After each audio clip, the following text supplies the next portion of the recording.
السلام علیکم۔ فاطمہ اردو اسٹوری میں ہم آپ کو ویلکم کرتے ہیں۔ آج کی ہماری اسٹوری بہت کمال کی ہے، جو کہ منتوں کے افسانوں میں سے ایک افسانہ آنکھیں ہیں، جو کہ ایک لڑکی پر ہے جس کی آنکھیں بہت خوبصورت ہیں۔ چلیں آئے پھر ہم اپنی اسٹوری شروع کرتے ہیں۔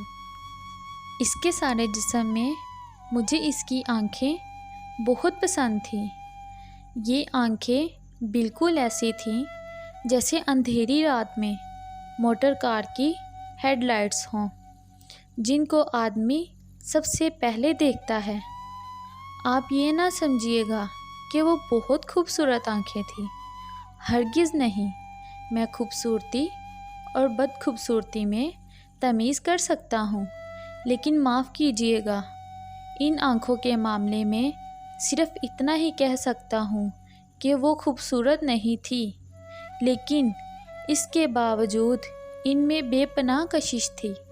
میری اور ان آنکھوں کی ملاقات ایک ہسپتال میں ہوئی تھی۔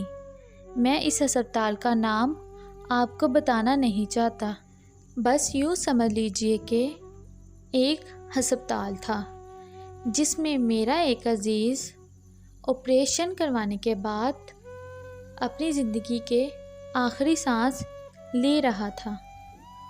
یوں تو میں تیمارداری کا قائل نہیں، مریضوں کے پاس جا کر ان کو دم دلاسا دینا مجھے بھی نہیں آتا، لیکن اپنی بیوی کے اصرار پر مجھے جانا پڑا کہ میں اپنے مرنے والے عزیز کو اپنی خلوص اور محبت کا ثبوت دے سکوں۔ یقین مانیے کہ مجھے سخت خوف ہو رہی تھی۔ ہسپتال کے نام سے ہی مجھے نفرت تھی، معلوم نہیں کیوں۔ شاید ایک بار ممبئی میں اپنی بوڑھی ہمسائی کو، جس کی کلائی میں موچ آ گئی تھی، مجھے جے ہسپتال میں لے جانا پڑا تھا۔ وہاں مجھے کیوزوالٹی ڈپارٹمنٹ میں کم از کم 2.5 گھنٹے انتظار کرنا پڑا۔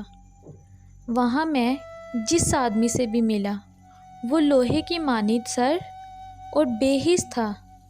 میں ان آنکھوں کا ذکر کر رہا تھا جو مجھے بے حد پسند تھی۔ پسند کا معاملہ انفرادی حیثیت رکھتا ہے۔